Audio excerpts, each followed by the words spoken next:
Father Thomas Alvarez was the town's most trusted spiritual leader. Mariela Cruz was an undocumented immigrant searching for safety. Their secret affair, hidden behind the walls of a small Texas church, would end not in redemption, but in cold-blooded murder. Father Thomas Alvarez was a man who seemed to walk in the light.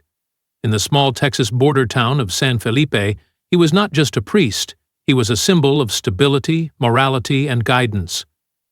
The church where he preached every Sunday was modest but always full, drawing in parishioners from all over the county. Locals admired his gentle demeanor and admired how he took time to listen to the poor, the grieving, and the hopeless. He was the kind of priest who remembered your child's name, prayed with you at the hospital, and made you believe that everything would somehow be okay. But behind the polished sermons and carefully practiced smiles was a man living in deep contradiction. Father Thomas had secrets, the kind that would burn his parishioners' faith to the ground if ever revealed. It started one summer afternoon when a young woman stepped into the church, looking lost and exhausted. Her name was Mariela Cruz. She was 28 years old, originally from Honduras, and had entered the United States illegally 3 years prior. Mariela had been through a journey of hardship, crossing borders, living in shelters, and working under the table just to survive. She had no family here, no legal documentation, and no place to turn. She came to the church seeking food and perhaps a sliver of hope. Father Thomas welcomed her with open arms, offering her a warm meal from the church pantry and listening as she broke down in tears over everything she had endured. At first it was charity, then it became compassion, then something far more dangerous. The relationship between the priest and the immigrant woman began with late-night phone calls and quiet meetings in the church basement. What started as spiritual counseling soon crossed lines that could never be uncrossed. Father Thomas felt guilt, of course. He prayed, he fasted, he swore he would stop. But the desire always returned, and each time it did, it came back stronger. He justified his actions with twisted logic, convincing himself that he was giving Mariela the protection and care no one else would. He told himself he was saving her, but deep down, he knew it was lust, loneliness, and the hunger for a kind of love he was never supposed to have. Mariela, for her part, had mixed feelings. She had once been a devout Catholic, but after her mother was killed in Honduras and she was forced to flee, her faith had begun to wither. At first, she trusted Father Thomas because he had shown her more kindness than anyone in years. But as the relationship deepened, she began to feel trapped. He had control over her, financially, emotionally, and spiritually. She couldn't go to the police. She couldn't turn to another church. She couldn't even leave town without risking deportation. And the more dependent she became on him, the more possessive he grew. The town of San Felipe remained blissfully unaware. As far as they knew, their priest was exactly who he had always been. He still led Sunday Mass with passion. He still visited the sick in the hospital. But at night he would leave the rectory under the cover of darkness and drive to a dingy apartment on the edge of town where Mariela lived. He would stay for hours, only to return before sunrise and wash his sins away in silence. The relationship continued for nearly 2 years. Over time, it grew more complicated. Father Thomas started giving her money, at first from his own savings, then from church funds. He said it was charity, but it was hush money. Mariela accepted it because she needed to survive, but she began to sense that he would never truly give her what she wanted, a life outside the shadows, the secrecy, the lies, the shame. It all weighed on her. And what she didn't know was that Father Thomas had already crossed so many lines he would do anything to keep the truth buried. Their affair was no longer just a sin. It was a ticking time bomb, and neither of them knew how much longer it had left before everything exploded. The deeper Father Thomas fell into his secret relationship with Mariela, the more he began to lose control over the life he had so carefully built. His days were spent standing at the altar, speaking of virtue, sacrifice, and God's will, while his nights were tangled in a web of deceit, lust, and panic. He had once lived a life guided by rules and tradition, bound tightly by the discipline of the priesthood. Now he was juggling a double life that required more lies than prayers. What made it worse was how much of the church's resources were now tied to keeping Mariela hidden and satisfied. Every dollar he handed her, every bill he paid on her behalf, chipped away at the financial foundation of the parish, and eventually it caught up with him. At first, the embezzlement was subtle. He would take small amounts from the discretionary fund, cash meant to help struggling families or maintain the church building. He altered ledgers, changed figures, and invented fake donations. When no one noticed, he grew bolder. He began using the church credit card to purchase groceries, clothes, and eventually more expensive items for Mariela. New furniture, jewelry, and cosmetic treatments she never asked for but accepted out of guilt and dependence. He justified it all to himself, telling his conscience that he was simply helping someone in need, but deep down he knew the truth. He had made a deal with the devil, and it was only a matter of time before he'd have to pay. That time came sooner than expected. The diocese sent an auditor to San Felipe for what was supposed to be a routine financial review. Father Thomas had only days to prepare, and panic set in. He worked long nights, trying to forge records and invent fake outreach programs. He blamed the rising costs on increased community demands and a struggling economy, and questioned about the missing money. He pointed fingers at others, a longtime volunteer who had suffered a stroke months earlier and could no longer speak. The deception worked temporarily. The auditor noted the inconsistencies, but agreed to give Father Thomas time to resolve them. But Mariela was growing restless. Her patience was wearing thin. She had endured years of secrecy and silence, waiting for Father Thomas to follow through on promises he never intended to keep. She wanted a real life, a public one. She wanted him to leave the priesthood, marry her, and help her apply for a pathway to citizenship. But Father Thomas had no intention of giving up the only identity he had ever known. The priesthood wasn't just his job, it was his shield. Without it, he was no one. He begged her to wait longer, to stay quiet just a little while more. But Mariela had reached her limit. She began to talk openly about exposing everything.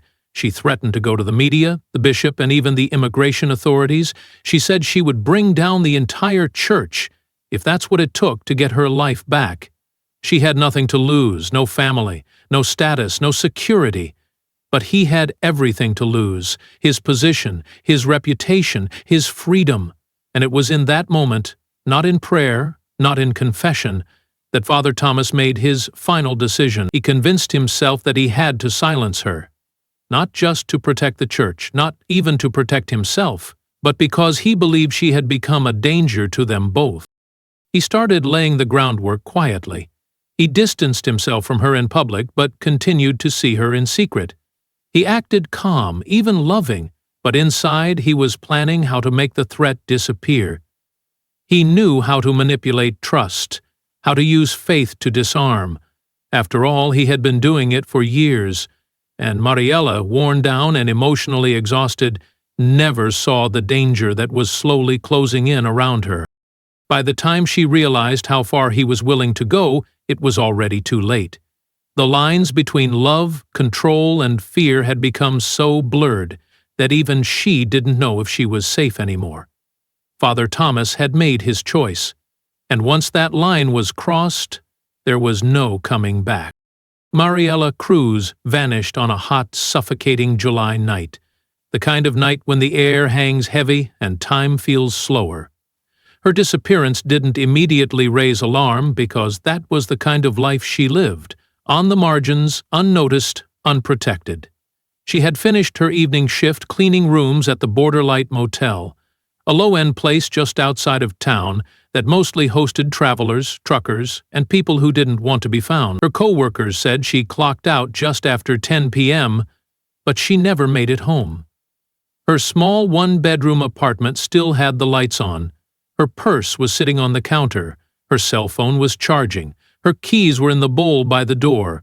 Everything was exactly where she had left it, except for her. The initial reaction from law enforcement was indifferent at best. A missing immigrant woman, undocumented, no family, no local ties. There was no one demanding justice, no one pushing for answers. Her landlord reported the situation to the police after noticing the rent hadn't been paid for 2 weeks. It wasn't until her employer reached out and said she hadn't shown up for her shifts that an officer was sent out to do a wellness check. Inside her apartment, everything looked normal. There were no signs of forced entry, no struggle, no blood. Just silence and a lingering sense that something was off. The case was opened, but without much urgency. It joined a growing pile of other unresolved disappearances in the region. Back at the church, Father Thomas maintained his composure. When asked during Sunday Mass to pray for Mariela's safe return, he did so with a solemn face and folded hands, never once mentioning his personal connection to her. To the parish, she was just a poor young woman who had once come to their food bank. To him, she was the ticking time bomb he had finally disarmed. He believed that by removing her from the equation, he had saved himself, the church, and maybe even her soul. In his twisted logic, he saw it as mercy. But secrets don't stay buried forever, and neither do bodies. Nearly 3 weeks after Mariela's disappearance, a construction crew began work behind the church to expand the parish garden. The crew was digging up a section of ground that had recently been poured with fresh concrete. At first, they assumed it was part of an older project, maybe something the church had done without permits. But the concrete was strangely uneven, and there was a strong, unmistakable odor coming from beneath the surface. One of the workers made the decision to call the police, and when the concrete was broken apart, the truth finally surfaced. Beneath the slab, wrapped in a church banner and bound with cords of rosary beads, was the decomposing body of Mariela Cruz. Her eyes were closed, her limbs bound, and her final resting place was less than 50 yards from the altar where Father Thomas had continued to preach. The discovery turned the town of San Felipe upside down. The horror of it spread like wildfire, on social media, in newspapers, and eventually across national news outlets. The peaceful image of a sleepy border town shattered in a matter of hours. Everyone wanted to know how a priest, a man of God, could be involved in something so vile. Investigators quickly pieced together the evidence. Security camera footage from a nearby hardware store showed Father Thomas buying multiple bags of cement, rope, and gloves just days after Mariela disappeared. Cell phone records placed him near the motel around the time she was last seen. His fingerprints were found on the cloth she had been wrapped in. Everything pointed in one direction. The priest, who had once been the town's spiritual anchor, had now become the center of a murder investigation. And as officers led him away in handcuffs from the church steps, parishioners watched in stunned silence, unsure of what was more difficult to process, the betrayal or the realization that no one had ever truly known who Father Thomas Alvarez really was. After the discovery of Mariela Cruz's body, the investigation into Father Thomas Alvarez shifted from speculation to certainty. The town of San Felipe, once quietly devout, became a place of suspicion and outrage. Parishioners, who had once kissed his hand and bowed their heads before him, now avoided eye contact and whispered behind closed doors. The man who had preached about salvation was now accused of murder, and no one could comprehend how the lines between holiness and horror had blurred so completely. While the church tried to keep its distance, issuing vague statements of sorrow and pledging cooperation with law enforcement, investigators pushed forward with mounting evidence and a growing belief that this wasn't a crime of passion, but a crime of carefully planned execution. What broke the case wide open wasn't just the physical evidence. It was what police found inside Father Thomas's personal quarters. Tucked beneath his bed was a locked wooden box, and inside were dozens of handwritten journals. Each one detailed different periods of his priesthood, but the most recent entries were darker disjointed, and chilling. They chronicled his descent from faithful servant to desperate man. The entries revealed how his obsession with Mariela had taken hold of him. He wrote about how she tempted him away from God, how her presence had become both a comfort and a curse. He described sleepless nights, paranoia, fear of being caught, and most disturbingly, a growing belief that eliminating her was not only necessary, it was righteous. In one entry, dated just days before her disappearance, he wrote that Mariela had become an instrument of the devil, sent to test his devotion. In another, he detailed his plan to bury her in what he called consecrated ground, as if this twisted burial would somehow cleanse his actions. He wrote of binding her with rosary beads to return her to grace and purify her sins. Nowhere in those pages was there any sign of remorse, only twisted rationalizations cloaked in scripture and delusion. Prosecutors used the journals as a roadmap, building a timeline of events that pointed to premeditation.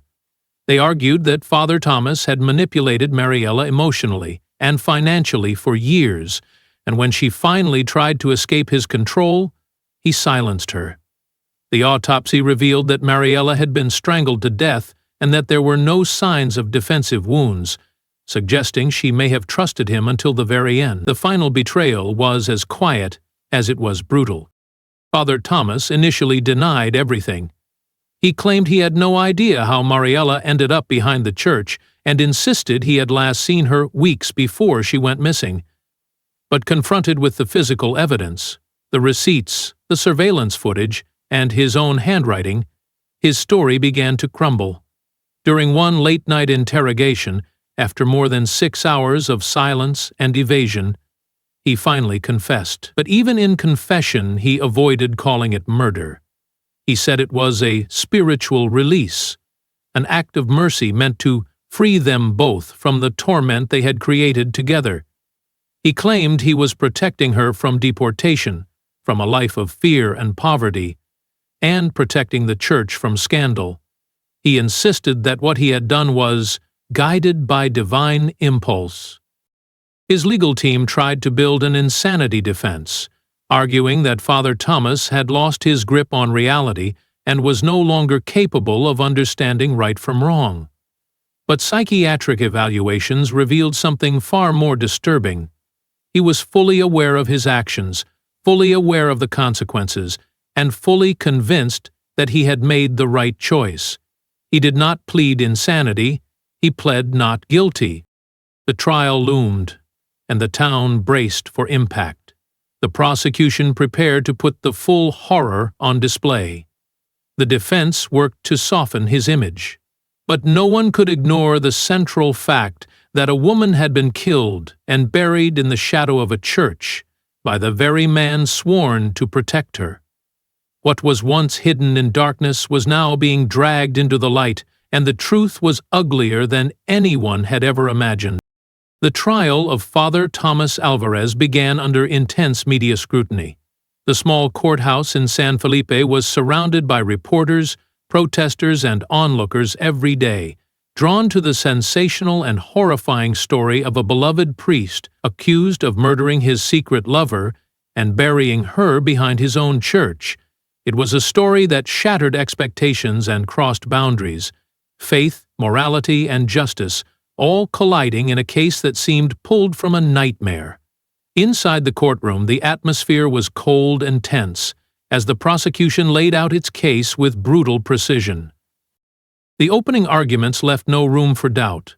The state detailed a timeline that showed calculated steps leading to Mariela Cruz's murder, the financial embezzlement, the threats she had made about exposing the affair, the hardware store receipts for cement and rope, and the church surveillance footage showing Father Thomas outside the rectory at midnight, carrying tools in the direction of the garden. The evidence was overwhelming, but it was the journals that painted the most disturbing picture.